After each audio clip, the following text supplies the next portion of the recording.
Hello everyone, my name is Karla. I work for the Charles County Public Library at the Plata Branch, and at our branch we do book folding every other month on Wednesday evenings. We're bringing you a digital tutorial about book folding now, and then I'll be checking this for any questions. If you have any, please comment and we will get your questions answered. So materials that you need for book folding are a pattern, a book that matches the pattern for the amount of pages you need. It can be more, but it has to be at least that many. A ruler with millimeters and centimeters, a pencil, sometimes scissors. This one does need scissors as it is a cut and fold. So this pattern today is the word love in a horizontal form, so the book will be laying flat and it will spell love. And we're doing it in a 3D version, so it protrudes out of the book, as opposed to like nice here, which is recessed inside. You can do it either way. So to do your pattern, this book has 350 pages, needs 339. Subtract that difference, divide by 2, and that's your start point into your book. So I've counted in that many pages, and I've marked and cut some, and then I'll show you how to do some more. You'll be able to see what we get. Okay, so the ruler with the millimeters and centimeters, you take in your book. I like to hold my book against my chest so I can see, and it's very comfortable for me. You can see what works for you.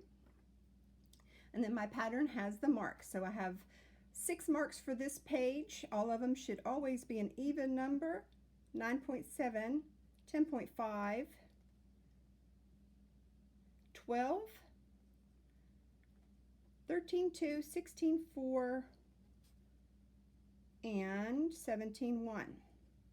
So I've made a mark, just recessed in just a hair with each of those measurements. And now I'm going to take my little nippers.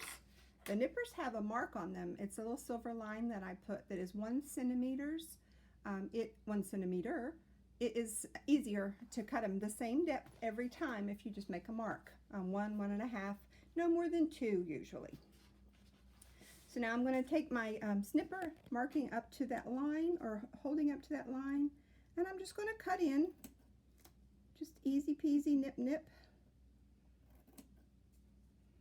And what makes this 3D, we'll see in 1 second. So each of those get the same cut. I have a little folder. You can use anything that helps you make a tighter crease, like your library card or the edge of your pencil. I'm folding the first tab back to that cut depth, skipping the next one,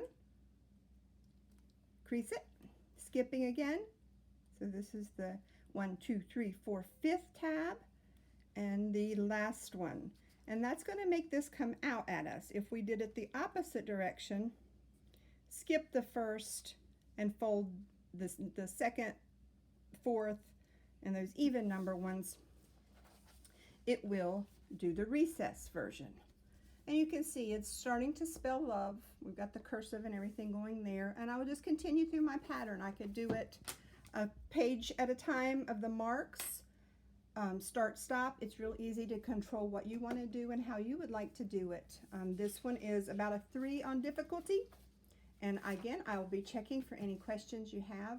We do this on Wednesday evenings, and hope to see you all soon. Everyone stay safe. Bye-bye.